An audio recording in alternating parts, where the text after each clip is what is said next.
कभी ना कभी लाइफ में ऐसा मोमेंट ज़रूर आता है जब किसी फ्रेंड ने या खुद तुमने सोचा हो, यार लगता है वो मुझे लाइक करती है, और बस वहीं से शुरू होती है ओवर थिंकिंग की दुनिया। सच बोलो तो जब किसी लड़की के फीलिंग्स का डाउट होता है ना, तब बंदा डिटेक्टिव बन जाता है। हर छोटी बात का मतलब निकालने लगता है। उसने रिप्लाई जल्दी क्यों किया, उसने स्माइली क्यों भेजा, उसने हम क्यों लिखा, उसने लास्ट सीन हाइड क्यों किया। एक सिंपल चैट भी इन्वेस्टिगेशन बन जाती है। पर रियलिटी इतनी कॉम्प्लिकेटेड भी नहीं होती जितनी हम अपने दिमाग में बना देते हैं। अगर कोई लड़की तुम्हें लाइक करती है तो उसके एक्शंस में चेंजेस आने लगते हैं। वो तुम्हारी बातों को इग्नोर नहीं करेगी, बल्कि उन्हें याद रखेगी।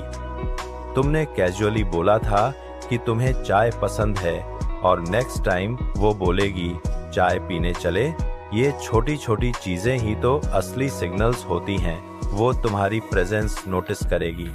तुम रूम में आओ या ऑनलाइन आओ, उसका अटेंशन ऑटोमेटिकली तुम्हारी तरफ शिफ्ट हो जाता है। और सबसे इम्पोर्टेंट, वो तुम्हारे साथ कंफर्टेबल फील करेगी, क्योंकि अट्रैक्शन टेम्पररी हो सकता है पर कंफर्ट रियल होता है।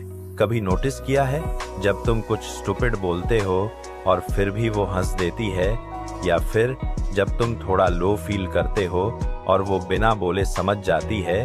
कभी कभी वो रैंडम क्या कर रहे हो मैसेज भी सिर्फ बात शुरू करने के लिए होता है। ये सब डायरेक्ट आई लाइक यू नहीं होता, पर इनडायरेक्टली बहुत कुछ कह जाता है। लेकिन यहाँ एक ट्विस्ट भी है जो सबसे ज्यादा लोग मिस कर देते हैं।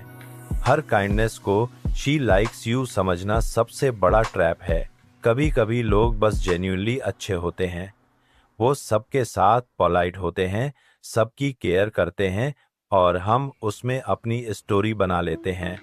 इसी वजह से हार्ट ब्रेक होता है, क्योंकि एक्सपेक्टेशंस रियलिटी से ज़्यादा हो जाती हैं।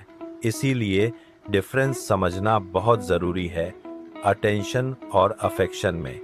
अटेंशन टेम्पररी होता है, सबको मिलता है, पर अफेक्शन पर्सनल होता है, सेलेक्टिव होता है।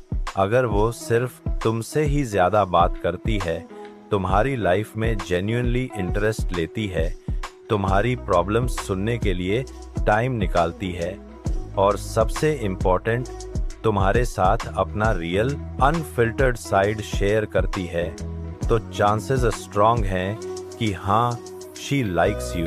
पर अगर वो सेम एनर्जी सबके साथ शो करती है, तो शायद वो सिर्फ फ्रेंडली है। और ये एक्सेप्ट करना भी उतना ही इम्पोर्टेंट है जितना किसी के लाइक करने का आइडिया। और एक और चीज़, कभी कभी लड़कियां डायरेक्टली एक्सप्रेस नहीं करती। वो हिंट्स देती हैं, सिग्नल्स देती हैं, पर क्लियर वर्ड्स नहीं बोलती। शायद वो भी कंफ्यूज होती हैं, या फिर वो वेट करती हैं कि तुम पहला स्टेप लो। इसलिए सिर्फ सिग्नल्स पर डिपेंड रहना रिस्की होता है। सबसे इम्पोर्टेंट बात यह है कि गेस करते रहने से बेहतर होता है क्लैरिटी लेना। हर स्टोरी का हैप्पी एंडिंग तभी होता है जब दोनों लोग सेम पेज पर हो, वरना एक बंदा फीलिंग्स में इन्वेस्ट कर देता है और 1% पड़ती है, और दूसरा उसे सिर्फ एक अच्छा दोस्त समझ रहा होता है। तो अगर तुम्हें लगता है शी लाइक्स यू, तो ओवरथिंक कम करो, ऑब्जर्व ज्यादा करो, अपने आप को टाइम दो, सिचुएशन को समझो, और जब तुम्हें लगे कि मोमेंट सही है, तो अपनी फीलिंग्स एक्सप्रेस करने से डरो मत, क्योंकि कभी कभी एक सिंपल सा ऑनेस्ट कन्फेशन ही पूरी स्टोरी चेंज कर देता है। और हाँ, हो सकता है वो भी वेट कर रही हो कि तुम पहला स्टेप लो। अगर ऐसे ही रिलेटेबल और रियल लाइफ कंटेंट पसंद आता है तो वीडियो को लाइक करो, चैनल को सब्सक्राइब करो, और बेल आइकन ज़रूर दबाओ, क्योंकि यहाँ आपको मिलती रहेगी ऐसी ही रियल टॉक्स जो डायरेक्ट दिल तक जाती हैं।